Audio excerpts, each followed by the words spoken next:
Today in the blog, we talked about fatigue and all the reasons why you might be feeling fatigue. This is a huge problem and so pervasive in our society right now.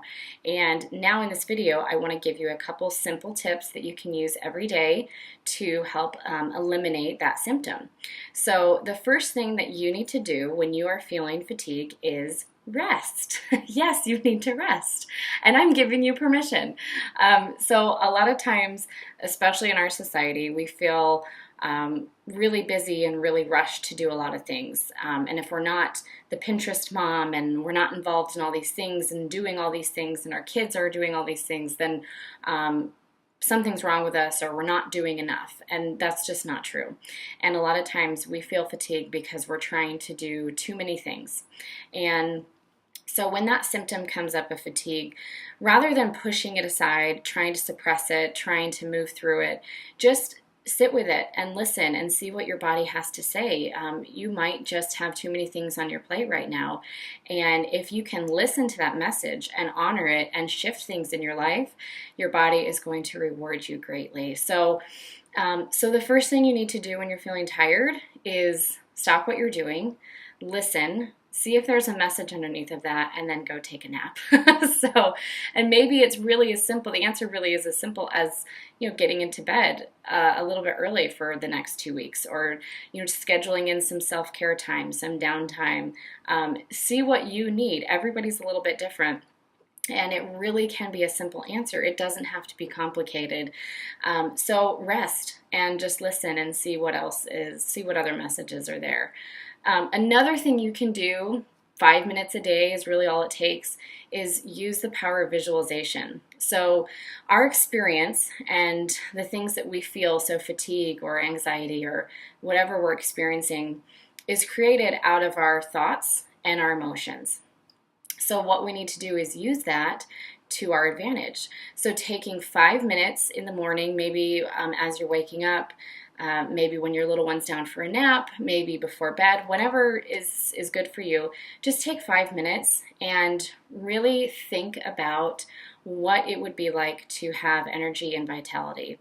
So just imagine, use the power of your imagination and really think about what it would be like and feel that in your body, and let your thoughts drive those emotions, and that's going to drive your experience. So is it going to change your fatigue level overnight? Possibly, but doing this with consistency is really what's going to shift things for you.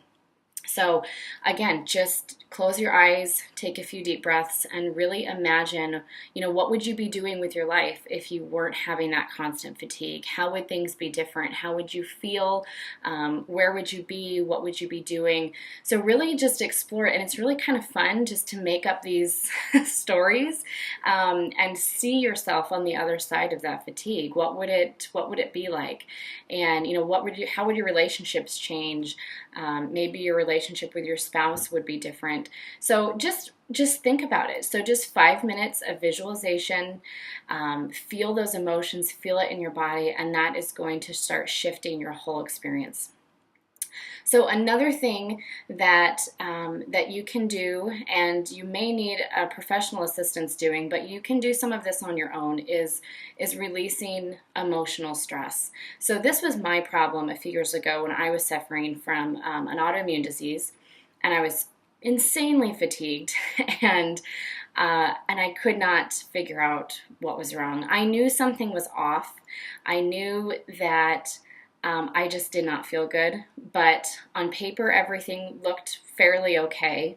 I spent thousands of dollars, which my husband can attest to, on Amazon, buying all these books, trying to find my answer, going to practitioners, changing my diet, taking these expensive supplements, and I was so tired and I knew something was off, but I couldn't put my finger on what it was. It wasn't anything conscious. It wasn't anything, I knew it was in my body somewhere, but I just couldn't put my finger on it.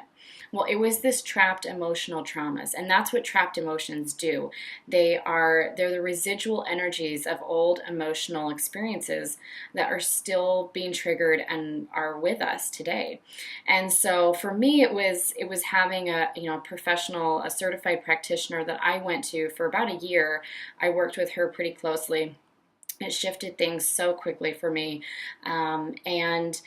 And so I see clients every day. I help people release their emotional baggage, but there's things that you can do as well at home. You can, just as simple as reading the book. So The Emotion Code by Dr. Bradley Nelson, he gives you a really great outline of some of the basics of this work and how to do it yourself. And just other things, other ways to release emotional stress, prayer and meditation, and it's time with friends, connecting with a spouse, playing with your children. If you have kids, just putting your phone down and going outside and getting in the grass and playing is really therapeutic.